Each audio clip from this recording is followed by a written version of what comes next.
jalan. Sehat, Mas? Alhamdulillah baik. Sehat, Om. Persiapannya gimana? Sehat, Om.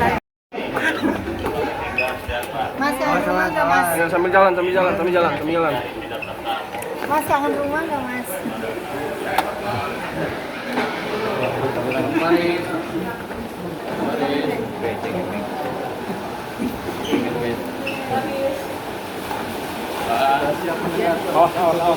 Bangku.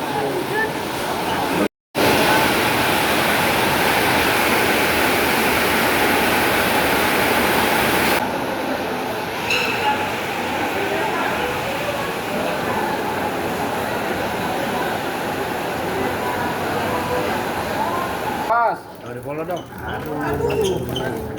Terus pelan-pelan. Otak. Beng. Azan ya, jangan tidur. Azan. Izin yang mulia ambil gambar. Faris. Foto rumah. Makasih jalan ya.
Ya, demikian perjanjian dibacakan yang disahkan dalam sidang ini Senin 4 Agustus 2025 di Bandung.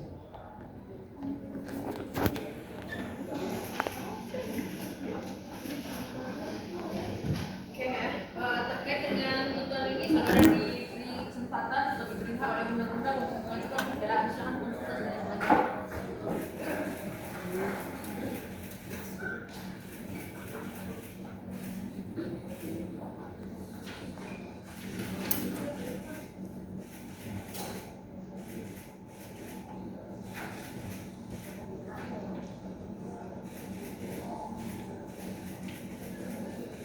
Baik, terima kasih majelis, terima kasih jaksa penuntut umum.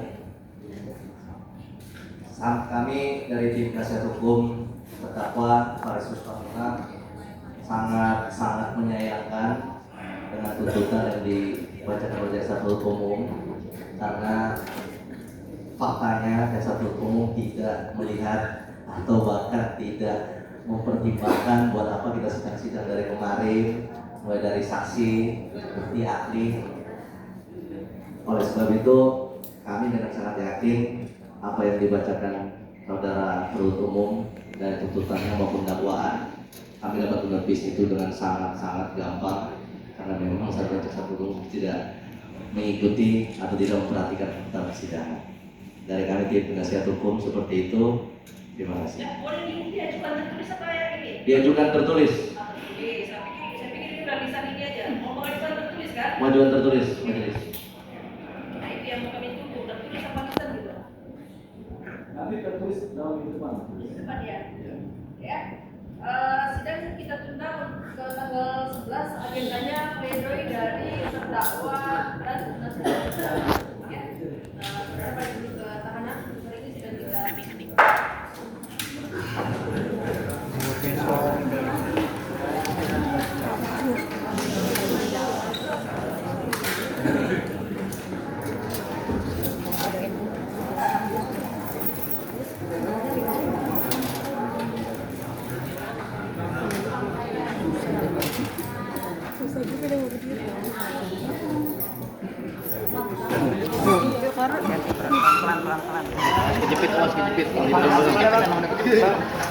Wes. Jangan dorong-dorong, guys. Menanggapi tuntutan seperti apa, Bang Aris? Bang Aris. Jangan didorong, teman-teman.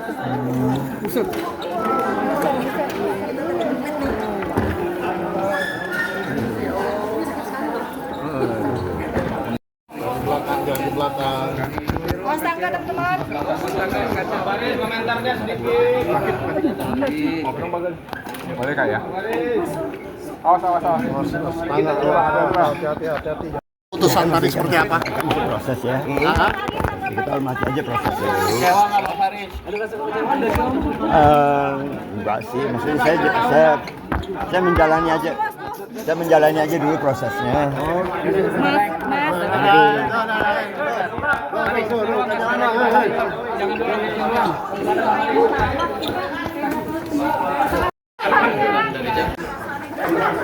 Kaget ya. Ya 6 tahun dengan denda 800 juta ya. Layak nggak sih? Menurut Mbak, hukuman sepanjang itu 8 tahun, denda lagi. Saya kan bukan anak hukum ya. Tapi kalau misalnya dari pasalnya itu kan minimal 5 tahun, maksimal 20 tahun. Ya, saya menyayangkan aja kenapa nggak di 5 tahunnya gitu. Ya, harapannya gimana nih Tante? Tante harapannya apa Tante? Ya harapannya semoga hakim nanti menentukan lain ya. Kan tadi baru tuntutan jaksa.